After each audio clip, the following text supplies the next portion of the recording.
Så, hör alla mig? Welcome to Filmrummet och Flykt på film, Refuge on Film. The first clip we saw was from Utvandrarna, The Migrant. When was it? And it was a time, it was portraying a time when Scandinavian people were forced to leave their countries. The second clip is from David Aronovich and my film. Is David here? He was supposed to be here. Sharaf. And it's part of a trilogy of films, animated documentaries. When I showed this film lately at the high school, there were youth around 14 to 18. I asked them if they had any questions after the film, and everyone was very silent. So I forced them to speak more, and hey Göran, det är David. And then they started to raise their hands. There was one boy saying, "Me too. I was traveling over the sea." And when he broke the ice, there were hands going up in there. "Me too. I traveled over the sea. I lost my uncle. Me too. I traveled with my brother."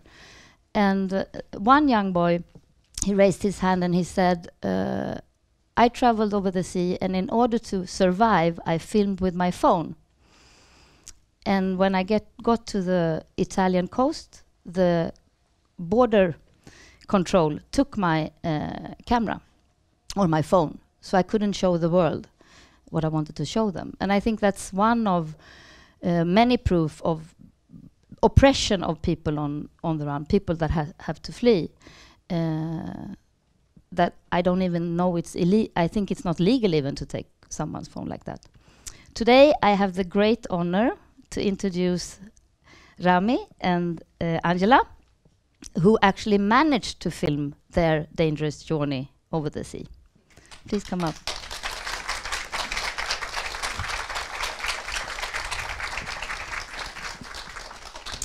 Welcome. And your part of what you filmed is in your film, very hyperaktuell film, The Crossing, George Kurian, the director. Welcome.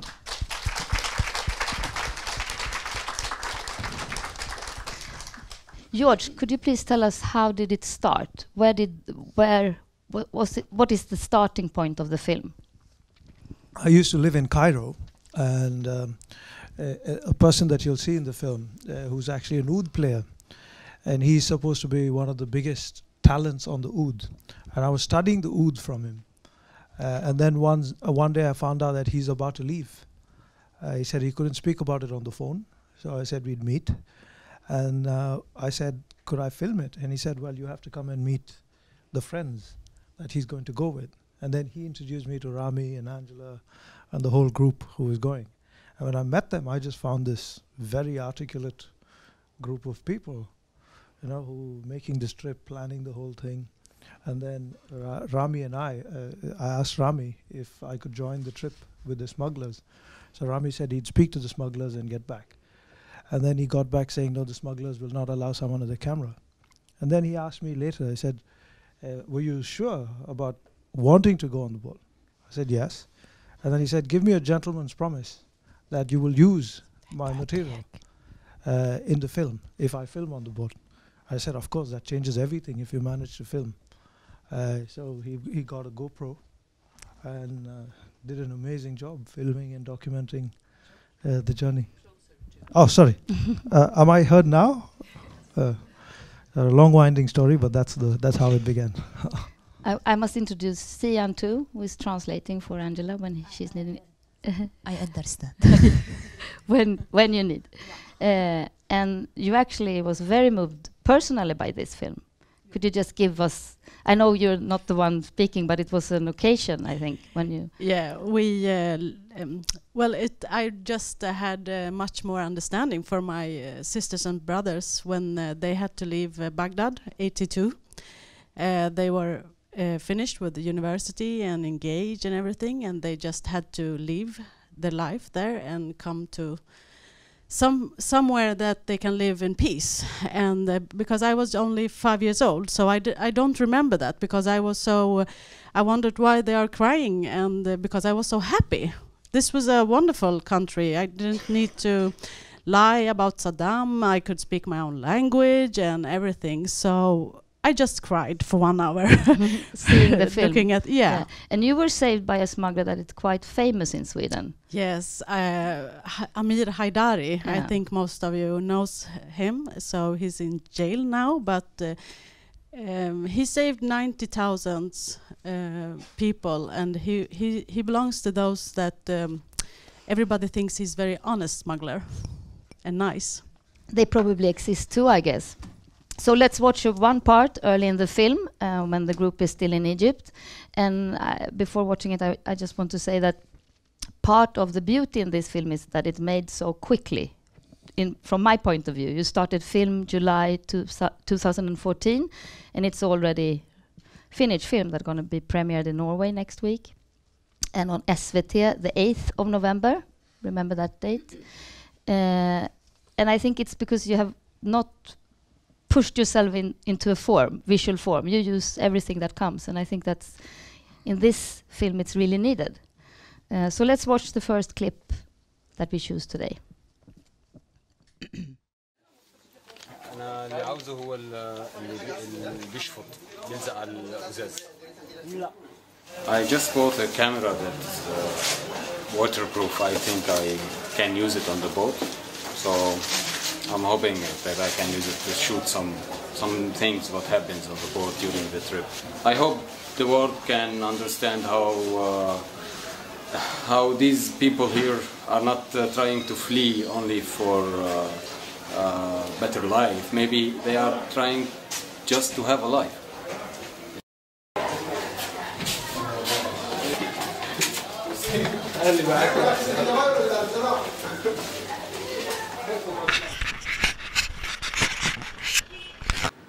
السوري كنا ناخذ منه من الحلال 6000 يورو اول ما بلش الشغل. كان يدفع 6000 يورو السوري، بس السوري احنا اكل شو الاكل؟ عجوه، مربى، حلاوه، هذا الموجود، بطاطا مسلوقه بس. لا والخبز خبز يابس. خبز يابس. يابس يابس. لو القارب غرق انا ما عندي مشكله. اخي هذا من الله بس يعني مستحيل هاي الشغله غلطك انت. انا بحب اي شيء بس غلطه الله. اسمعني اذا متت لا حول ولا قوه، واذا وصلت تتصل علي تقول لي شكرا، اكثر من شكرا لا تقول لي، اما لا تسب علي، لانه الرحله بكل وسائلها البموت ما بسب. بابور هذا يعني قارب من القرية السياحية بوصلنا مباشرة على البابور. ما في تبديل 3 قوارب أو 4 قوارب. هذا الحكي اللي حكوه. شو مشاعرك؟ والله أنا يعني بس خايف شوي صراحة. بلشت خاف. لك يا رجل. لك يا رجل اللي انشق عن الجيش 17 يوم يمشي بين المجارير. معقول انت؟ كنت جانن ساعتها. انت تتذكر شلون مسكوك بجبهة النصرة وعرفوا انك مسيحي. بتهون كل شيء. والله كم يوم والله اهون من المصريين. وعدا عن ذلك بمصر تعرضت لاكثر من مره 3-4 مرات الشرطه وقفتني، ودائما علما على انه كله ورائي نظامي، بس مع ذلك يضلوا يهددوا بدنا ناخذك على السجن وناخذك على السفاره. يعني مضايقات ما لها طعمه. I tried to renew my passport because it got expired, and the Syrian embassy refused twice to renew it, and that caused me a lot of troubles in my work, a lot of troubles in dealing with the authorities in Egypt, and the changing of the political atmosphere in Egypt also caused me and others to try to find an escape. اللي بيهربونا بالبحر بيطلعوا كثير عالم بالقارب. نحن بنعرف هن بيقولوا لنا انه العدد قليل، بس هم بيطلعوا عالم اكثر. يعني بيكذبوا علينا بهذا الموضوع. فلازم ما يكون معنا وزن كثير، وممكن حتى لو واحد مع وزن خفيف يكبوا له القواعد بالبحر.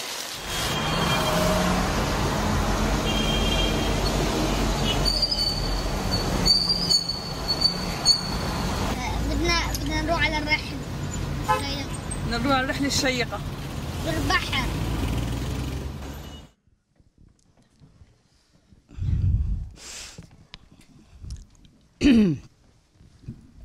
Could I just say something? Yes, please.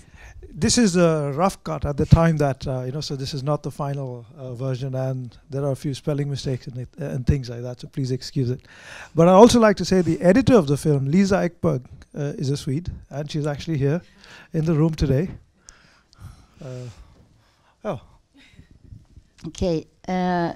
Nabil, who is actually also doing the music through the whole film, he talks about that nothing is as bad as the Egyptian authorities. And you also say it in the film. You say, I'm more afraid of being still in Egypt than taking the boat. Could you please tell us why did you come to Egypt and what happened afterwards? Okay. بإيجيبت أنا كنت أشتغل صحفية مراسلة تلفزيون اسمه الأورينت. وقت اللي سألني جورج شو أكتر شي خايفة منه، أنا ما كنت خايفة من البحر، أنا كنت خايفة يمسكني الأمن المصري. At that time I used to work as a journalist for the television Orient, and when George asked me what are you afraid of, I wasn't afraid of the sea. I was only afraid from the Egyptian police. لأن قبل بمرة كنت عم بعمل تقرير عن اللاجئين السوريين اللي عم بيحاولوا يطلعوا بالبحر، والأمن المصري والبوليس المصري مسكون، وشفت كيف عم بيتم معاملتهم يعني أقل كلمة ممكن تنقال بشكل غير إنساني. Once I did a report about the Syrian refugees who tried to leave from Egypt, and I saw when the police caught them, and it was the treatment. The treatment was unhuman. لهيك كنت فعلا أكتر شيء خايفة منه هو الأمن المصري يمسكني.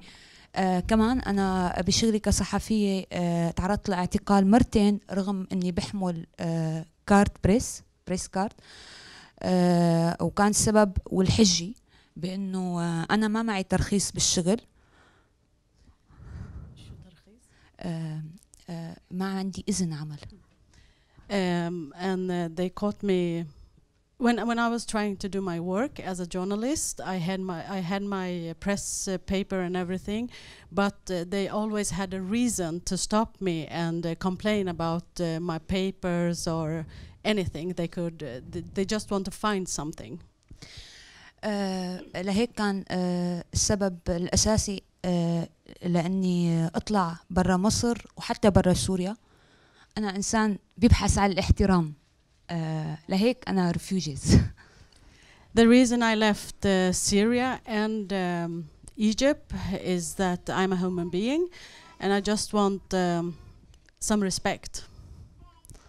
That's us. Thank you. One could say that you've been on the both side. You have doing reportage yourself about refugees people who are refugees in Syria or in Egypt, and then now you are in front of the camera. Could you please describe that state of mind looking back and the way it is now? وقت كنت عم بشتغل كصحفية كنت عم شوف الموضوع من برا، عم شوف الموضوع كصحفي كشخص حيادي. هلا أنا ريفيوجيز، أنا جوا الموضوع. هلا بقدر حس فيهم أكتر، بقدر حس بمعاناتهم أكتر. أكيد أنا كنت عم حاسة بكل وجع السوريين لأن أنا سورية بالنهاية، بس هلا كلاجئة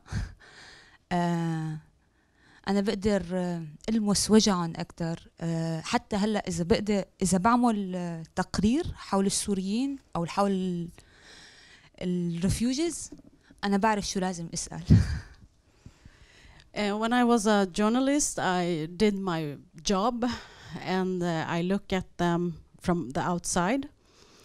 And when I become a refugee now, I have done the same trip, I can feel it in another way, and I can feel the pain and how you think and what you feel. And if I will do the same reporting as a journalist now, I would know what to ask. Wow, that's a beauty, I think. Rami, why did you come to Egypt? What made you come to Egypt? First, I was working when the revolution started, as it's mentioned in the film. I was working in Abu Dhabi. You are IT professional? Yeah, I used to work in a media company, so I had some, for the 3 years, some experience with cameras and editing, and I know the effect of picture on people. I arrived to Egypt because I was, or I participated in a demonstration in outside the Syrian consulate in Dubai, and a few days later I was detained and asked to leave the country for after 10 days max. And even my brother got detained in the same manner, and that pushed us more to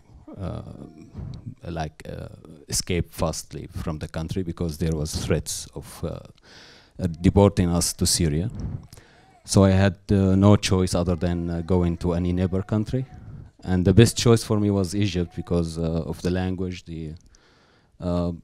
even the cheap life there, because you don't know exactly where you are going and how long you're gonna stay. And that's how I arrived at 2012 beginning. I arrived to Egypt. And you also talk about the value about passport making you end up in Egypt. Could you describe that? The value of a passport? Or non-value? Actually, yeah, it's like you have to renew your passport every certain amount of time, depends on the country. And for a Syrian passport, it started to degrade since 2011. So more and more countries started to refuse the Syrian passport as a valid document anyway to go inside without any visa, and the visa became enormously impossible to get. I tried like once for the Finnish embassy and the American, and that was back in UAE. So in Egypt, I tried even at the last year to even renew it in our own embassy, in the Syrian embassy, just to have a valid ID. Even if I can't actually travel with it, I can use it inside Egypt, and that was that became more and more impossible. And I even got a message, a hidden message from one of the guys working in the embassy, go and fix your stuff in Syria. And that's a message like, go and commit suicide. Because some security forces in Syria, they are the ones who are banding, and that happens not only to me, to any political or civil activist or any kind of anti-regime people outside of Syria. Renewing a passport became more and more impossible. And that caused me a lot of troubles, even with the as Angela said, with the Egyptian authorities. So yeah. I, on the other hand, have a Swedish passport, and it's said to be the most valuable. How do you look upon citizenship and states? Has it changed during this journey? Yeah, my views about citizenship is a bit extraordinary. Yeah, I think it's a stamp. It's a stamp on humanity, or it's a stamp on us. It's like in one moment you are regarded nothing, and in the other moment you are valued as a human being. And this made me think all over the years, and especially at the last 5 years. It was really for me a proof about how humans value other humans as products. And it depends how expensive you are, and how that will determine in which manner you will be treated. And yeah, I think, yeah, as Angela said, now as a refugee in a European country, you can gain this value. Maybe you can gain it back to become a human, treated as a human all over again. But it's scary for people who are still there. I find it scary all over, the oppression of people and the control system. Yes, for sure. I was going to ask you to. So you just to kind of finish up on what Rami was saying, to bring it down from the philosophical back to the mundane. This is one of the absurdities of the whole Syria situation, that on one side we don't recognize this regime as legitimate, but on the other side, quite often people have to show valid passports. If this is not validating the regime, what is it? You know, the regime that authorizes passports. Nabil, you just saw that clip of him having crept through the sewers for 17 days, being beaten up by the Jabhat al-Nusra. He came into Turkey, and then because he didn't have a valid passport, he had to risk his life, go back in, found some small town in Syria where hopefully he would not be on the radar, and had to get a stamp on his passport to come back out. So this is something that's actually happening to a lot of Syrians, for to even get a passport, like once it's lapsed, as Rami says. And when did you meet? I know you met with Nabil. How did you decide to work together? What made you work together? It was the gentleman's agreement. But it was also Rami, like he was saying, he'd worked with media companies in Abu Dhabi, and he was familiar, and he'd also been wanting to tell this story. So, like the way Rami tells me, it's almost like it was a fortuitous meeting between us. That for him, I have a funny story about that. Yeah. Sorry. Oh, that's okay. 2 mics, that's too much. Thank you. Yeah. Actually, at the beginning of 2000, at the end almost, September 2013, I had the guests in my house, friends, Syrian friends, and they were planning to go in the trip for the first time. That was not uncommon inside our circles. And we were like saying, oh, this is dangerous, you shouldn't do that. There's still some hope, we can do something. But after discussion, yeah, okay, whatever. If you find it the last solution, we'll go together and we'll drop you in Alexandria. We'll see how it goes. And I was telling Zain, there was this moment when one of the guys, a dear friend of mine, he was he had a big bag, a backpack, and he was trying to, you need like a small bag to go to the boat, and this is the smugglers insist on. And he was told to reduce the amount of stuff inside the bag, so it will be easier to hold. And he took out all of his clothes and a huge pile of boxes like books that he read a lot. And suddenly he was looking at them, 2 piles, and he thought, he was thinking, and I was like, nobody was looking at him, and suddenly he decided to throw the clothes and put the books back in the bag. And that shot, my camera was stolen that time, thanks to Egypt. I hoped I had a camera at that moment. I don't know if you can imagine it, but it's so intensive for me. I don't read a lot. For him, it was an easy decision to stay in sea 7 days without any clothes, extra clothes at least. But he has to take the box because he said, I found them in an old shop in Egypt. They were so rare, and he can't. Eventually, the box been lost actually because he was captured. But where is he now? He was captured for 3 months. and deported to Turkey. I haven't heard from him since. That was a year ago. Oh wow! Yeah, the last time I talked to him. I'm trying to locate him, but yeah, he's. I hope I heard something about his that he arrived to Europe, but I'm not totally sure about it. I hope you're gonna find him and talk. Yeah, I hope so.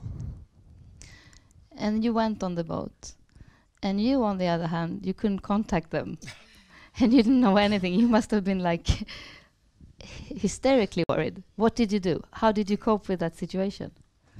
So I drove with them to Alexandria, and then they went out of radio contact in a few hours later. And so I hung around Alexandria as long as I could, and then all their phones were off. And then I decided, so I started driving back to Cairo because I had a flight to catch to Sicily after that. So the hope was that I'll fly, So landed in Sicily, was in Catania, and they were supposed to reach in 4 days. Between 4 to 5 days is what was expected.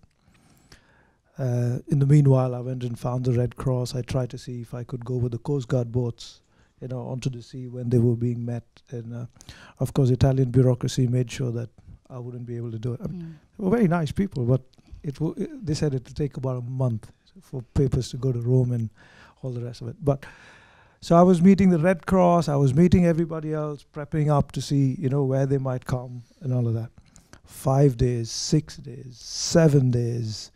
Nobody has word of nobody, and then I managed to locate this woman who actually helps Syrian refugees once they've landed or on the sea.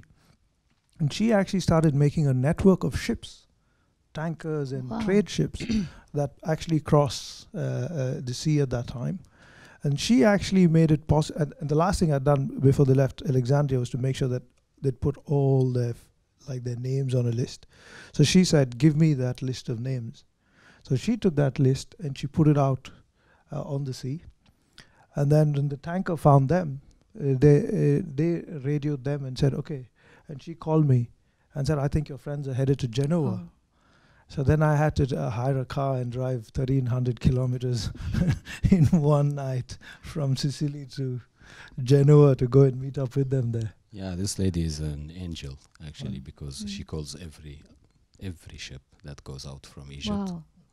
And we actually called her before we saw anybody. And she assured that the oil tanker will take you to Italy. She's the one who was to assure us that it's safe to go on it.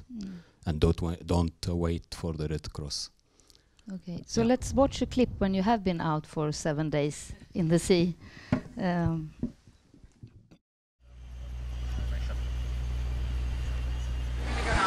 وصف قرب صار مراجعة مول أطفال اللي بدك إياه شيء لا يوصف.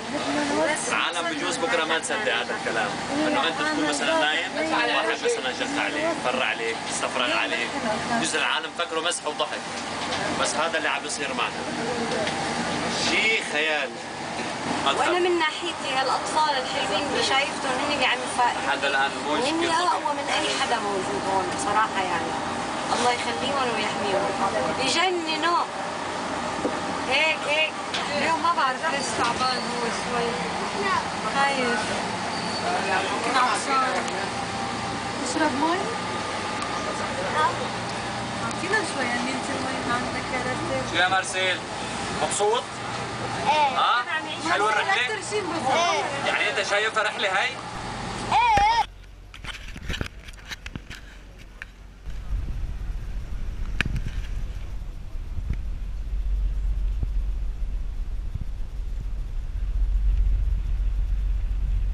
حلم ما؟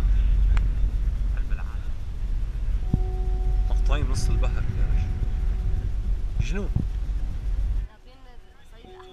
يس يس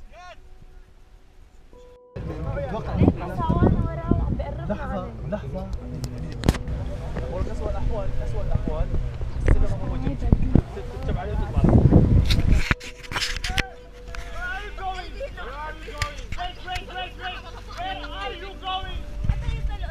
على ايطاليا طيب مو اسهل من هاللفه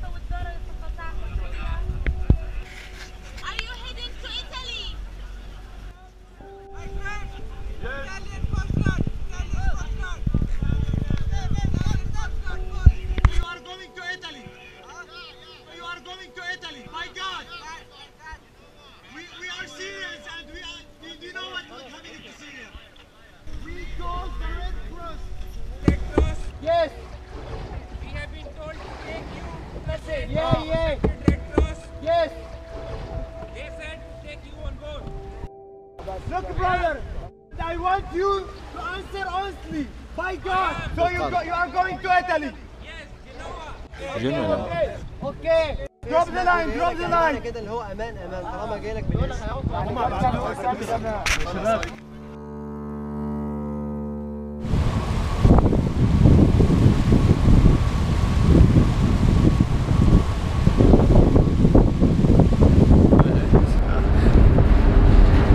بعد 7 أيام بالبحر وصلنا على غد وفصل فيها. لا هي عملتها فيها. شكلنا نحن مو رايحين نعمل لجوء، شكلنا عاملين جولة سياحية. والله جولة سياحية أبصر ننفذ، يمكن بجنوا يمكن فينيس. هي محسن ما يحكي كمان. رد. الو. اهلين كيفك؟ الله يسلمك، لك نحن بخير كلياتنا، ما في غير دنيا وابنها ما طلعوا معنا ما لحقونا ضلوا على الشط، بس نحن كلياتنا بخير. سألي صحابكم. وينها هلا؟ الحبس؟ ما لنا خبر. كما شو؟ ما لنا خبر.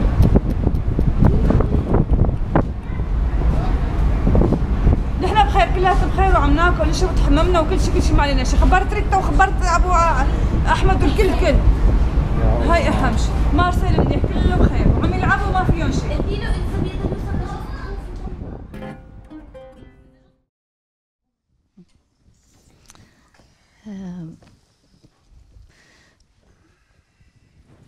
Before talking to you a bit about Afaf and her son Mustafa, what happened to them when they were in prison, I get so disturbed by that rope going down from the oil tank, and the only thing I could think of watching the film was how did you get up with the kids? How did you manage? You're also weak at that point. Angela or Rami, you.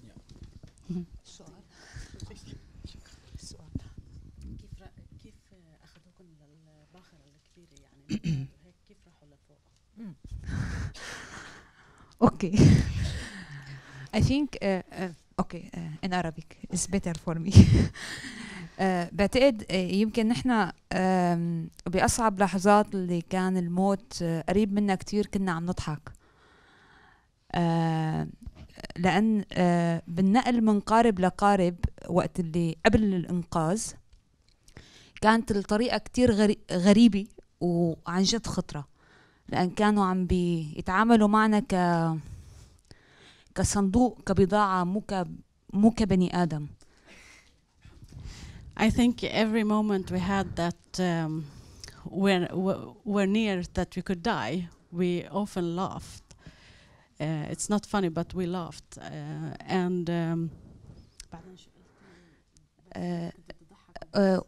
طريقة النقل من قارب لقارب أثناء التهريب كانت كتير خطرة، لأن كنا مو كبشر، كنا كبضاعة فعلا، كانوا يزتونا زت يعني بطريقة. When we were at the boat and when we are going to leave from a place to another place, we didn't feel like humans. We were always like a package. They just throw us everywhere. بس وقت اللي اجت سفينة النفط لتنقذنا، كانت عم تبتكر طرق، يعني عم تحاول بأي طريقة بدها تلاقي طريقة لحتى الكل يكون آمن. فنحن كنا عم نصفق انه اوكي، لو انتم عم تشوفوا كيف نحن كنا قبل 3 أيام كنتوا بتشوفوا انه كيف ما كان نحن بنطلع نحن أبطال. So when we saw the oil tank and we were thinking we are going to be rescued, we thought that if you were seeing us like 3 days ago, we will do anything to get on that boat. We are like heroes now. We will do anything. We will find the way to get on the boat. لهيك وقت اللي ناقة النفط وهي ناقلة كتير كبيرة بالنسبة للقارب الصغير اللي نحن كنا فيه، طلعتنا كانت عم أول مرة يعني حاولت تنزل سلالم، تاني مرة حاولت إنه كان في كذا طريقة شو هنون؟ Basically they tried to connect the boat to the oil tanker by ropes. The usual way they do that to any two ships to duck to each other, but the waves were so high and it started to crash to the side of the oil tanker, and they tried to lower stairs, ladders, and that was impossible as well. So at the end, after 6 hours thinking about how to do it, and I appreciate every one of them actually, the engineers, everyone on the ship, 45 people were working only to ensure how it's gonna be, and they managed to get the crane, and they lower a box with a net, and they put 4 people at a time, and that took also extra like 2 hours to get everybody up to the oil tanker. But when we arrived up and we looked down to the boat, yeah, that was a scary image. Like you look at something so small in the sea, and it was going like this, and suddenly I understood what they were saying. They were saying, you will sink in 5 minutes or half hour. Just be calm and come along very fast. And suddenly, as she said, like we didn't understood before, like how much after like days in the sea, you don't understand. And the first thing I felt in the tanker, the stability. Yeah. Everybody was like, we couldn't stand still for 1 second, and took us like 2 hours to adjust at least. Yeah. Yeah, that was. But I appreciate everybody, and really they were heroes. What a picture. And the kids, I can't imagine being with my kid in that situation. It's just... Yeah, actually, the kids were amazing. There is a scene for Alia saying she's only gaining her power from looking at the kids. Like Marcel and the other kids, I look at them, and we were like, when the boat started to swing from one side to the other, we start to move very hard, and we crash to the sides. And at that moment, I look at Marcel, and he's sitting, not hanging to anything, and he's going like this. Following, yeah. And going with the waves and playing with his stuff. So he feels like natural. It's for him. He feels safe inside himself, maybe. I'm not sure. Marcel is extraordinary. You could tell when you ask him, "Are you happy, Marcel?" that he's not, but he's still saying, "I am." And he's such a beautiful person. I felt he was trying so hard not to show his mother that he's weak. And even when in the weakest moments, she asked him, "Do you feel anything?" He say, "No." But you can see it, like he got dizzy at the last 2 days. He got so weak and dizzy, but he never said like I am weak or I can't handle it anymore, and he didn't cry for a moment. That's very touching. Most of the kids actually, they were so strong, and I think this is the most part in the trip that made us hold our courage to pass it. And Afaf and her son, Mustafa, they did not get on the boat. They were taken caught at the beach when you were going to go out to the bigger boat, but the other boat taking you to Europe. And they were imprisoned, both of them. And there is footage in the film from inside prison. Mustafa, he has taken with his phone. And you told me that Afaf had a explanation of why they were caught and put in prison, that those 15 days was sort of a show to... Could you please explain? I mean, basically, the cost of, because tourism is kind of fallen flat in Egypt. There's a lot of these empty tourist bungalows lying on the beach of Alexandria. And a trade like this could never really be plied without, the support of authorities, or without their not knowing. So from the way Afaf tells it, and UNHCR has some records of this as well, which is basically that the police has to show a certain number of arrests to justify, that we are holding as many people as we can, and our jails are full. Justify to who? Apparently, the pressures that EU puts on them to guard their coasts as well. It's your duty to guard your coasts to prevent illegal immigration and this kind of thing. So there's a quota system, as it were, in terms of how many people of every boat get to leave, and who gets held back. And even here, there's a quid pro quo between the smugglers and the police, which is that families with little kids only pay for the adults. So they're not as profitable as young adults who pay full fare. So sometimes the families are kept at the back, and they are sacrificed to this thing. So the young people who pay full fare manage to reach the boats. And then some of these families get arrested, put in jail for 15 days. So the jails always look crowded when people come to see if the police is doing their job. And this is how the system works.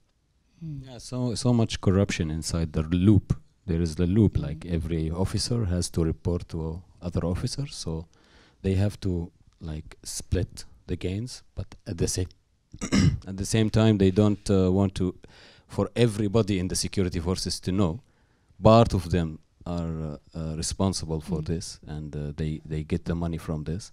So that's as George said, it's a conspiracy. It's something in between a government trying to get rid of the Syrians, for example, and at the same time making profit for some corrupted members in the police forces and the coast guards. So the police, even at that night, the coast guard closed the whole shore only 2 hours after we left. They closed the whole shores of Egypt. So it's even a battle inside the government between the police and the army. Angela, you want to say something? أصعب مشكلة ممكن تواجه أنا رح أحكي شيء يمكن قبل ما نحكى عن موضوع اللي عم بيصير بالسجون بمصر. كان أبشع شيء عم بيصير مع النساء السوريات هو التحرش جنسي حقيقي بالسجن، بس للأسف ما حدا كان من النساء السوريات قادر يحكي هذا الموضوع، لأن نحن كشعوب من الشرق الأوسط في عنا مشكلة إنه أنا بخجل أقول إنه حدا تحرش فيني لأن هذا عيب. أنا الملام، ما بيلوموا البوليس، بيلوموني أنا غير محترمة.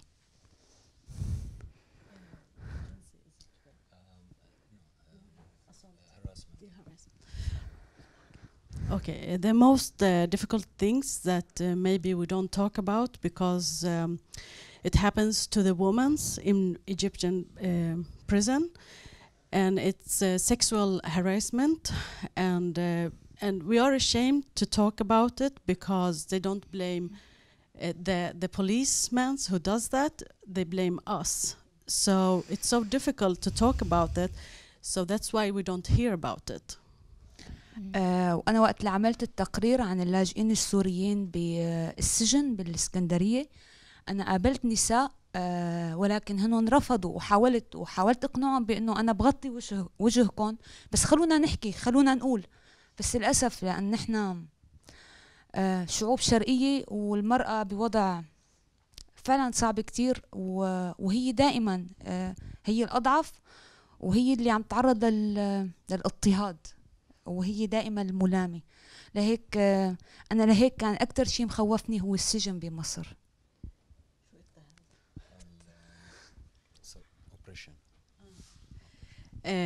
When I made reports about the Syrians refugees in prison, the women, I really tried to get them to talk about this, and I said you don't have to, you can be anonymous, but they really didn't want to talk about it because they were ashamed, and we come from a society there where the woman is blamed often for this kind of harassment, and that's why I really tried because I wanted the world to know about it, but they didn't accept it. I think to me, the worst part, I get really moved by this, but the worst part almost is this oppression is that it's sponsored by EU. I mean, they want to show how many people they have in prisons because of showing EU that they take people at their coast, and that system it has to be deconstructed. It has to stop in a way.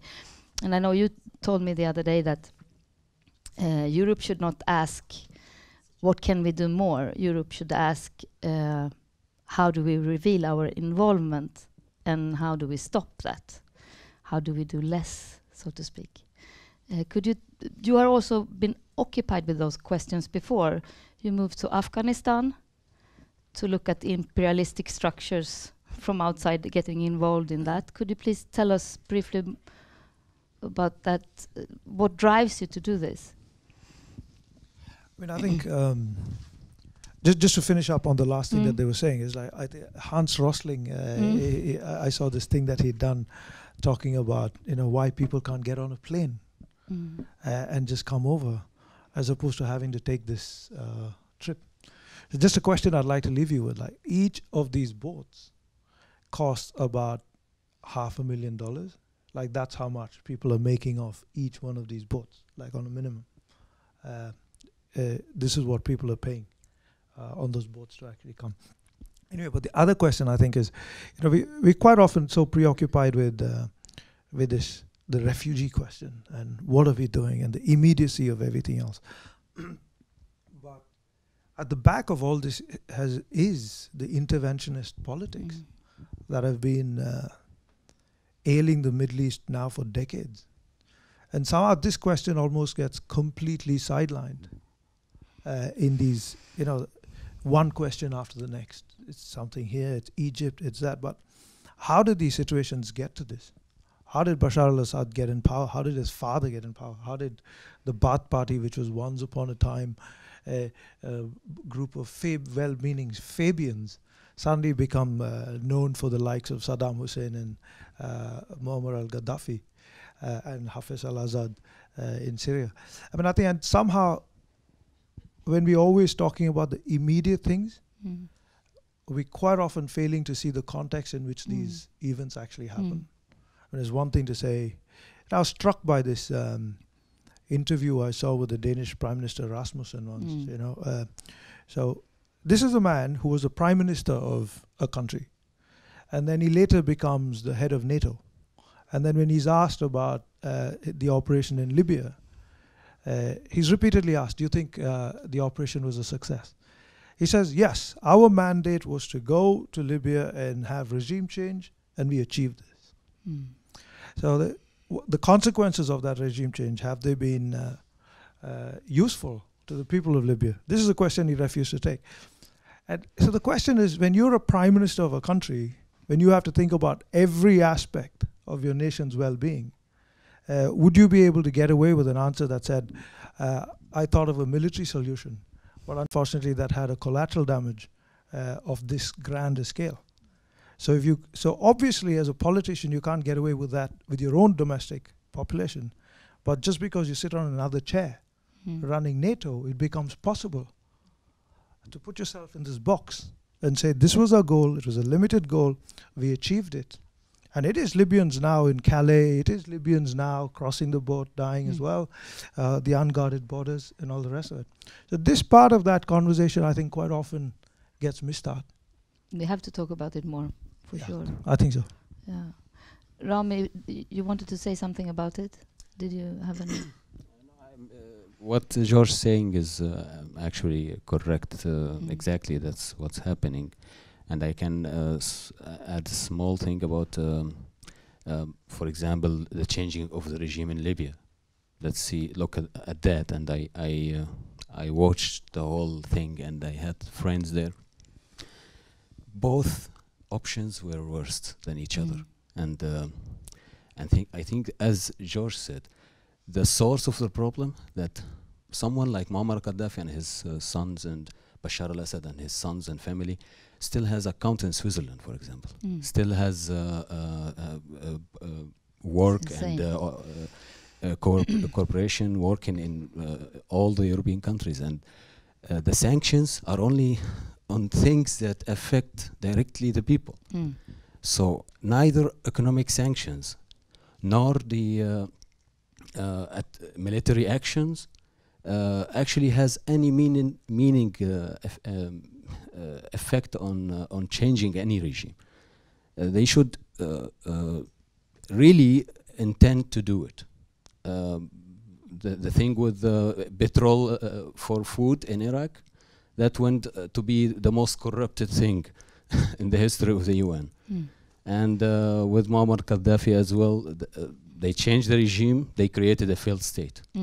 They could have done that actually years before in other manners, and they had some experiences with Milosevic, for example, in Europe. They contained the whole situation in such a way better than what they did in Syria or Iraq.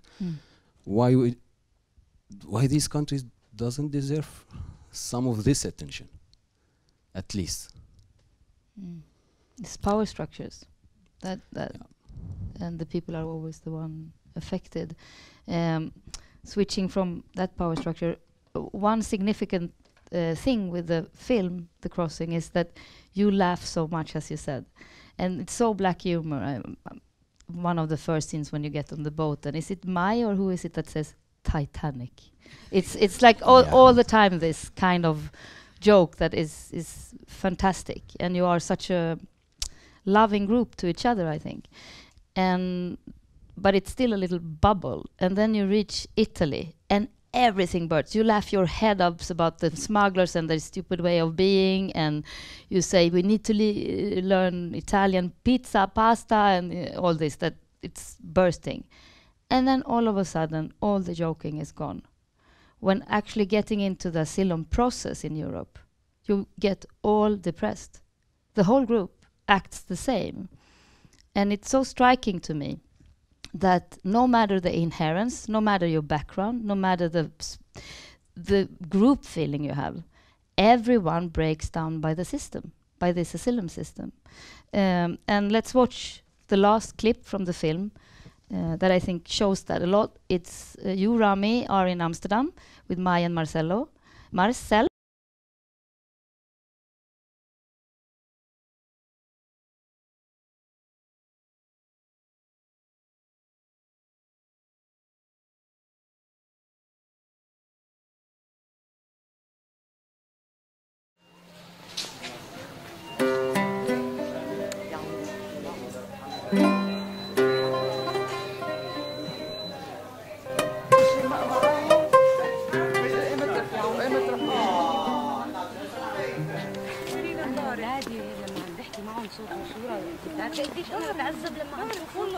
انا بعرف بعيون منال قديش هيك بعيونها حرقه انه انا بعيدة عنها.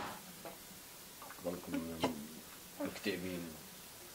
شو رايك؟ هلا انا ما بوصل حالي لمرحله الاكتئاب، بس غصب بيلاحقني هيك شيء. بتحسي حالك شو بنفسك؟ ايه ايوه ما لا بعاطفي لا ولا بشيء، هيك بيمرق علي احيانا.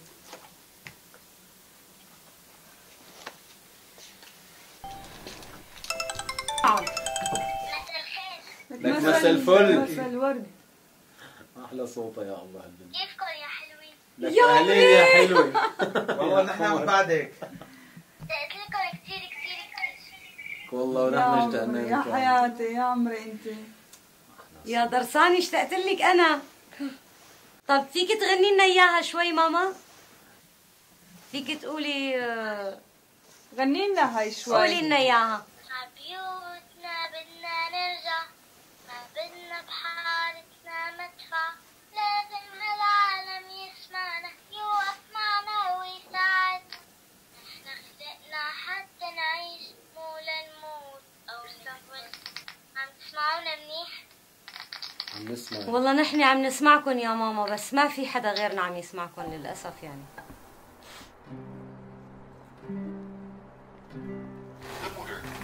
De moeder. De moeder. Om.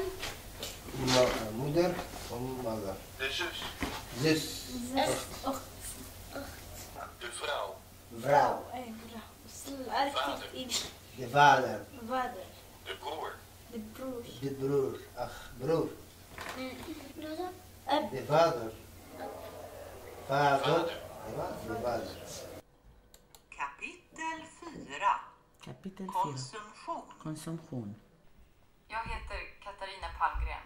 Jag gillar att shoppa. Jag heter Katarina Palmgren. Jag gillar att shoppa. Jag shoppar kläder, smink och skor för runt 4 000 kronor i månaden. Och jag har 50 par skor i lägenheten. Och jag har 50 par skor i lägenheten. رايح سجل بمدرسة، يعني اللغة هي مفتاح بالنهاية. أنا بدي أكفي حياتي هون، فصرت شايف تقريبا 6 مدارس. كل ما أروح على المدرسة بيكونوا صفوف مليانة، يعتذروا مني. هي 8 مدرسة بشوفها وبتكون صفوف مليانة. انحظت بكل شيء إلا باللغة. راح نشوف مدرسة ثانية. بخجل أحيانا أحكي عن مشاكلي وعن اللي عبمر فيه هون، لأنه لا يقارن باللي عم بصير جوا. وطبعا بأي فرصة بقدر أنا أرجع لسوريا برجع، لأنه أنا طلعت بعمر شوي كبير مؤسس كل شيء، حياتي وذاكرتي مع ناسي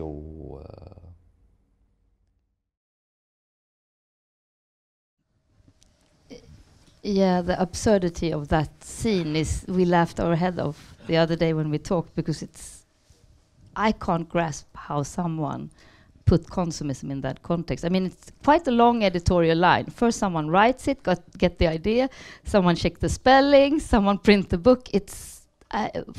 Who did not react? I mean, it's like insane. And there's a lot of absurdities in the film. There is one scene where you are in a camp in Belgium, Angela, with your husband Najib. And Najib is filming because you couldn't get into the camp. And he can't be quiet. So behind the camera he says, "My God, this is the most racistic. How could they be so racistic? Could you please explain that situation?" Yeah. And you're going to see it when you see the film.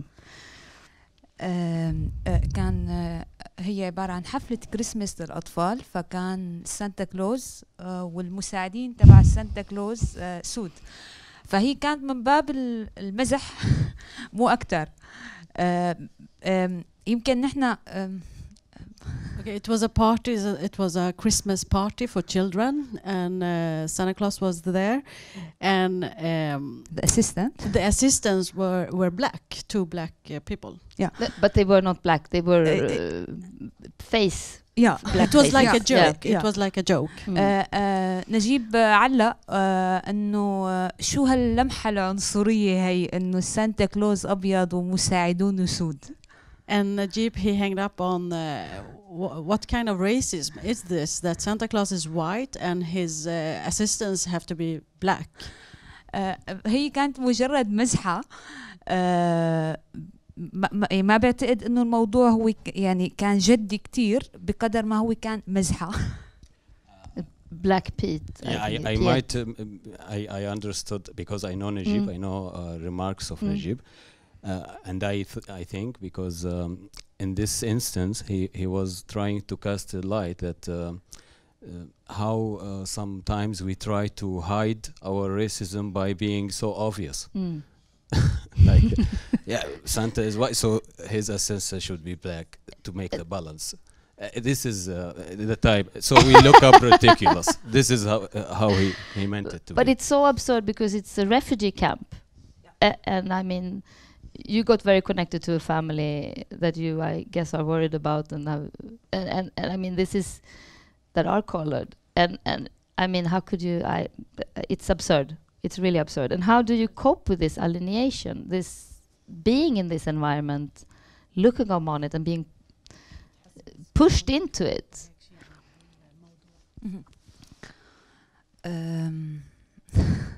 الكامب يعني هو تجربة فعلا كانت صعبة.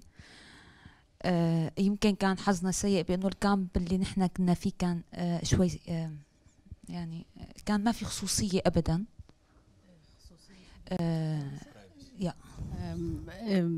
The camp was a really bad, and it was no privacy, and maybe we were unlucky that we went there. I don't know, but it was not good. بس أنا بعرف إنه كنت بالكامب وهو شيء مؤقت. لهيك إنه ودائما يعني وقت اللي كنت بالكامب كنت أقول إنه أوكي الحمد لله، لأن أنا عم لاقي ما آكل، عم لاقي في دفى، في ناس سوريين تانيين عم بيموتوا من البرد. Anyway, I was like, it's just for a while. I will be here. I have it's warm here. I have food, and I thought that I think about the Syrian people who doesn't have food and are freezing right now. So I managed it anyway. Yeah.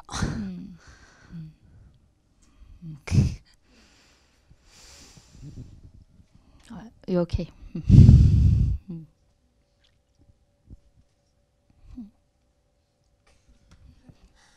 We go on. Rami, do you want to say something? Let's laugh instead. You okay? Yeah, sure. Yeah, I think sometimes I had one experience in the camp where we were like trying to organize as a volunteers in a sports. Some billiard and ping pong tables in a small sport yard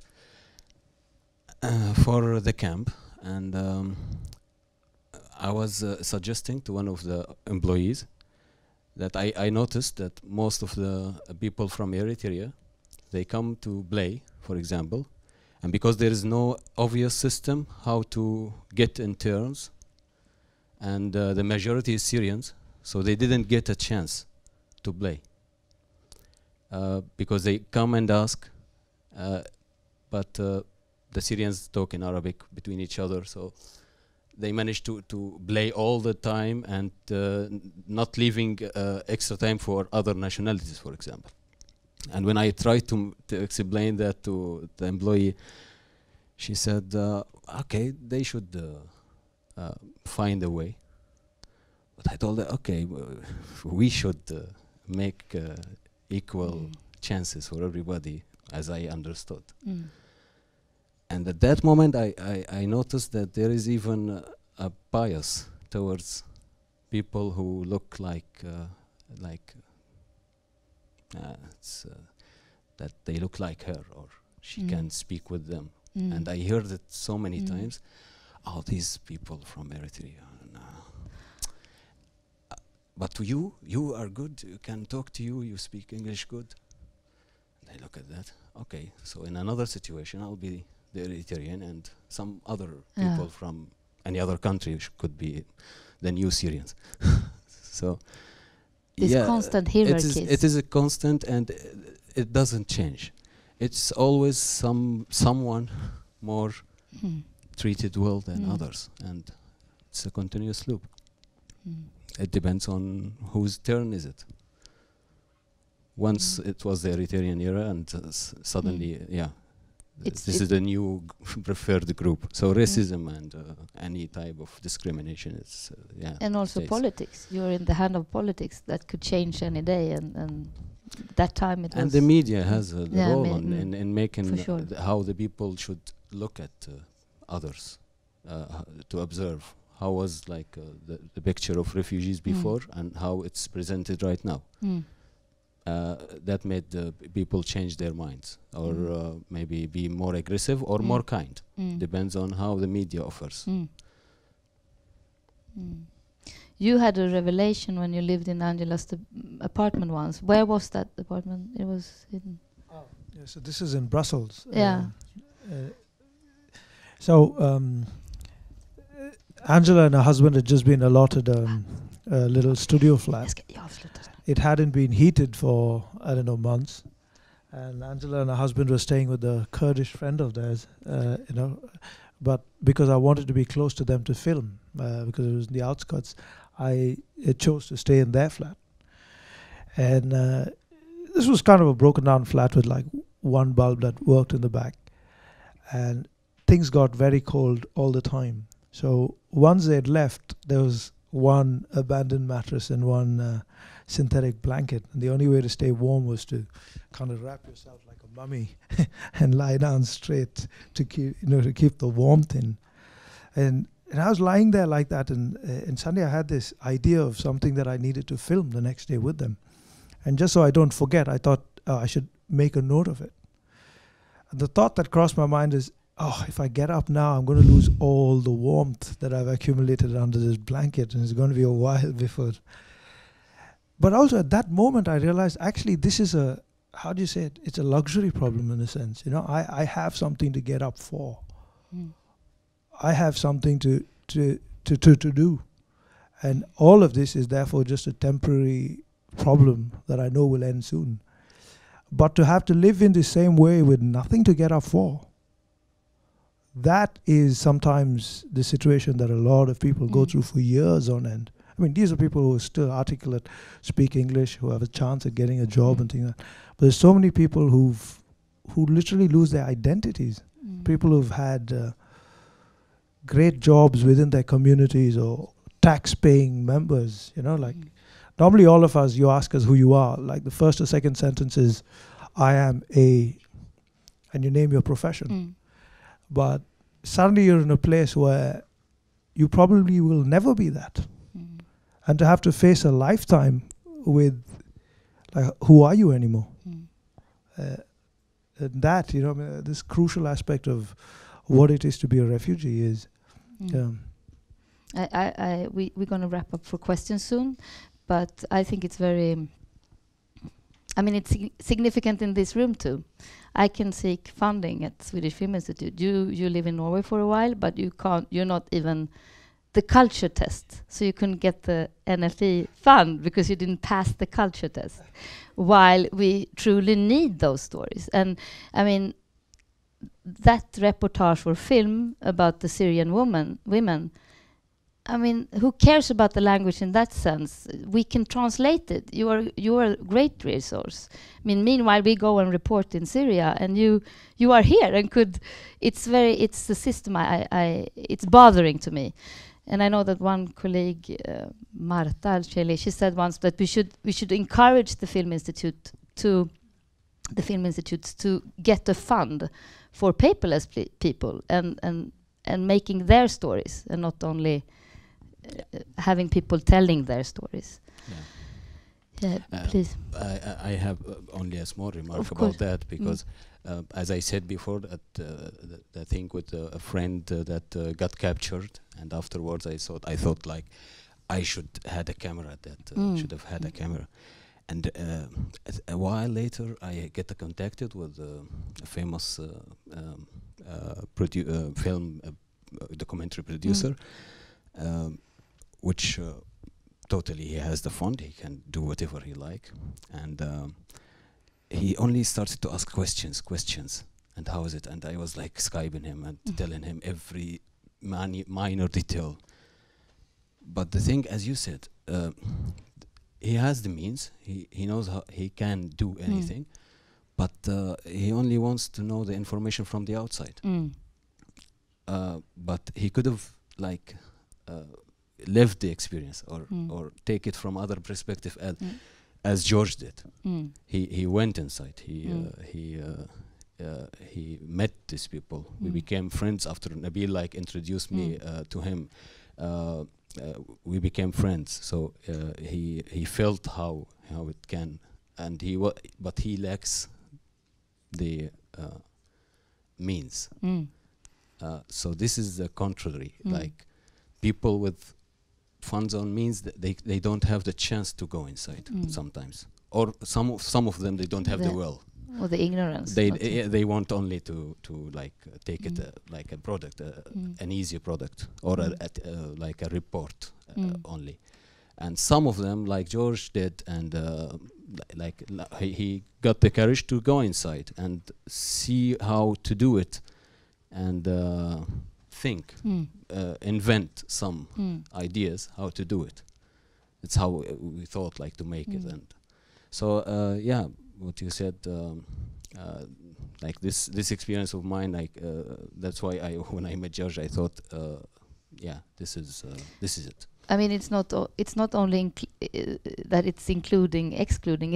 It's those stories can be so much better too. So it's also better films or better TV in a way. If you would report, I think, in a TV station in Europe, you would make better reportage. So it's very simple. It can be very cynical in that sense too. It's very simple. Even I am as a Syrian, I didn't know this story actually about the woman in the prison. We have to do it. بالفعل أنا هذا حلمي، بالحقيقة هذا حلمي. يمكن كتير شيء مؤسف ومزعج بالنسبة لإلي إنه أنا صحفية وأنا هلأ هون. أنا لازم أكون بسوريا هلأ. It's a dream for me to report about this, and it hurts me and disturbs me that I cannot, as a journalist, I cannot be in Syria and report about what's happening there. وأنا يعني وقت هلأ أنا ببلجيكا وقت عم نحكي بالشغل إنه أكيد هلأ أنا بالنهاية أنا كصحفي الشيء الأساسي اللي بملكه هو اللغة. اللغة هي شغلتي الحكي. يعني my work is to speak. So I don't have language. لهيك كتير طبيعي إنه ما لاقي شغل. بس أنا طلبت منهم إنه أنا قادرة أساعد. أنتوا أكيد بحاجة ناس بالقسم للميدل إيست تشتغل معكم. أنا قادرة أدعمكم وبتدرب على اللغة معكم. بس للأسف يعني كان الجواب إنه لا، بعتقد إنه مو ممكن تشتغلي بالصحافة بعد 15 سنة.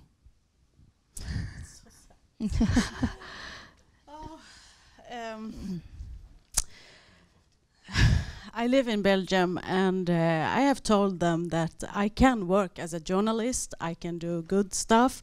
I can be in the Middle East part. I can really work as a good journalist in Arabic.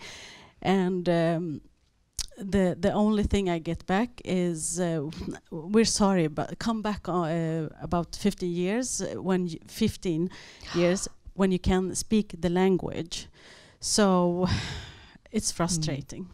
I'm so sorry that you cannot speak Arabic, because it's much more feeling when Angela says it's of course, and it وأنا فعلا يعني عم ببذل جهد حقيقي لحتى أتعلم اللغة، لأن حابة أشتغل بهذا المجال. بس للأسف في ضغط حقيقي علينا بأنه نحن لازم نشتغل أي شيء هلا. وأنا ما عندي مشكلة بشتغل أي شيء، بس بدي أحاول أشتغل شيء بحبه. And they are really pushing us to just take a work.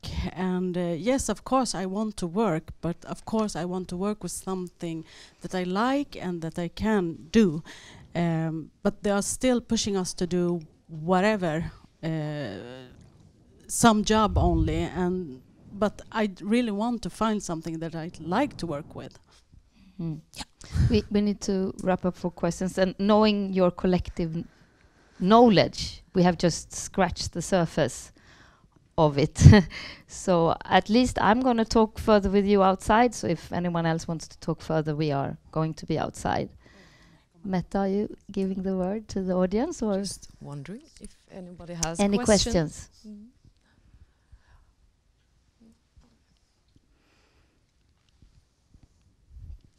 I have a question. How was it for you to film? I mean, you're talking about getting up in the morning, have something to do. How was it really to film and to have this uppgift? For Rami? Yeah. Oh, for me, okay. It was actually like the scene with the smuggler, for example, which we shot the lights only. That was scary at the beginning, because we want to gain his trust, and at the same time I want to shoot something, and that was like at the beginning, like 1 month before the trip. I was trying I was building the idea how to document every step of that. And that was even before I met George. It was really, I fixed the phone like this and suddenly it falls down. And I thought if I touch it at this moment, he will notice. So I left it as it is. And I hoped, okay, the voice will be good. So, and it's better. It's very good. Beautiful scene. On the boat, on the other hand, it became so heavy. The camera will feel like 1,000 kilos.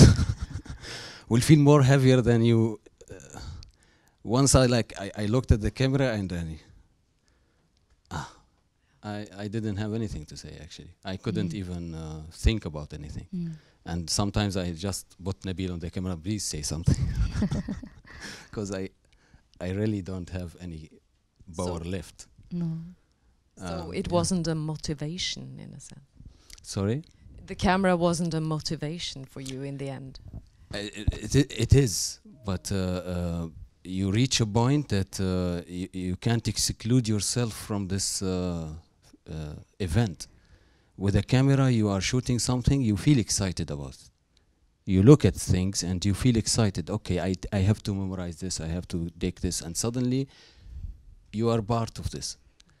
And you feel more crushed by this than having the power to shoot it. And it's like taking a selfie while committing suicide.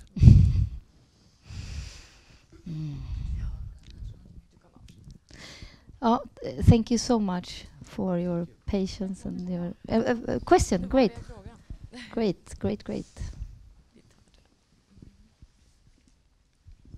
Hi. First, I want to say thanks. Amazing work. Really important. I'm thinking, are you planning to show this for the political leadership of Europe somehow? If they watch TV, and I hope they do. Yeah, I mean, I think a lot of European broadcasters, SVT as well, have been very encouraging in their support for this film and want to make sure this is seen. Whether politicians will see it, this is I don't know. I guess that would depend on how the kind of debates and questions that happen within each country in terms of how these questions are raised, specific to the politics that happen there. Does that answer your question in some way? Yeah, I would just like to encourage you to try to find money to be able to actually do this with the people in charge of decisions. Yeah, well, I mean, we'd certainly take up any opportunity that comes our way to make this film meaningful on that level as well. You also have a lot of other materials that can't be in the TV version. You told me very interesting things. You're planning to do a feature length if you... I mean, that would be something I really hope to do because there's a lot of... I mean, the thing is like within time spans to tell what can be told and to tell it well. So in a longer format, I think we would be able to do more. Even more. Yeah. I would like to just to mention. Yes, please. Please. There is a character, May and Marcel, yes. which are not talking about a lot, but for a good reason, because her story is extraordinary, strange, and it contains a lot of dark comedy and misery, actually. Even without the war status, she would have been eligible, for example, to be a refugee, because she should have left the country because of the situation with her husband and her child. So as George said, like there is no time to explain every individual stories, and there is a lot to tell. That's a very moving part when you can't get hold of them. When you say first you try to reach them, then your battery is off, and all those practical things, losing people and worrying about the others. I think like Sharaf, he's doing the trip for his little brother, and you always worry about people at home, and this limbo doesn't. The limbo doesn't. No one goes free from the limbo. Yeah. Sometimes when I was shooting, and I should at the same time help, and this is the contrary. Like it's like what we see right now as a humor, like as a caricature, when there is an accident and someone is taking a selfie or taking a picture of the accident before he's going to help. And this is how I always felt at that boat. Like I should be like, sometimes one time Angie asked me to get her a water, and there was no water on the boat. And I was shooting at the same time. And the scene where she was eating, there is so many times that you feel disconnected. You never know what are you exactly doing. Are you part of the picture, or are you? Question. I'd like to say thank you. It was very touching to see such to be near somebody who was passing through it, and that you do it. I would like to tell you that today on Vice News there is a discussion all the day live about migrant situation, crisis situations in Europe. And there is a, I don't know if it works, there is a, on Vice News and on YouTube you can see a movie, a series of movies, Europe or Die. My daughter is working, is a filmmaker, producer, working for Vice, and she did follow this situation for almost 2 years. And last week she was talking in Hague about it, now in Harvard. So she was really fighting for this. But of course your movie is a little bit different because you just follow some people very close during long time. So look at Vice News today, and then you can follow the discussion. And I think if you are journalists, you should contact them, and they will surely they work with all people, young people in the world, and try to tell news that the usual media don't talk about. Great idea. Thank you. Okay. And you had something to say. Yeah. I want to say something now in English. Great. Okay. When you are refugees, you lost your history, you lost your memory, you lost your country and your family, and put yourself in our place, what you feel. Every refugees have pain. We are lucky because we met George, and George makes both about our story, but every refugees have pain more us. So and Nabil say, I am shy to speak about my problem when I am make comparative between my problem and the problem the Syrian people inside the Syria. That's really, I am shy to speak about my problem. It's really is silly when you speak. Oh, I don't have a good house. Some people don't have any house, any place.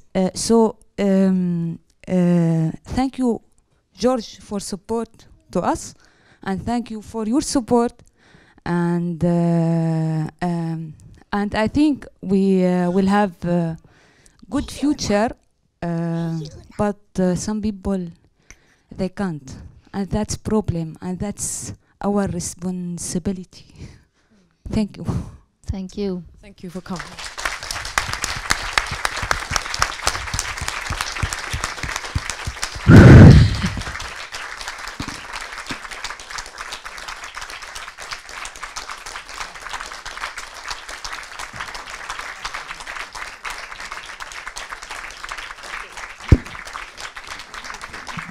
Thanks for coming, and please watch the film on SVT.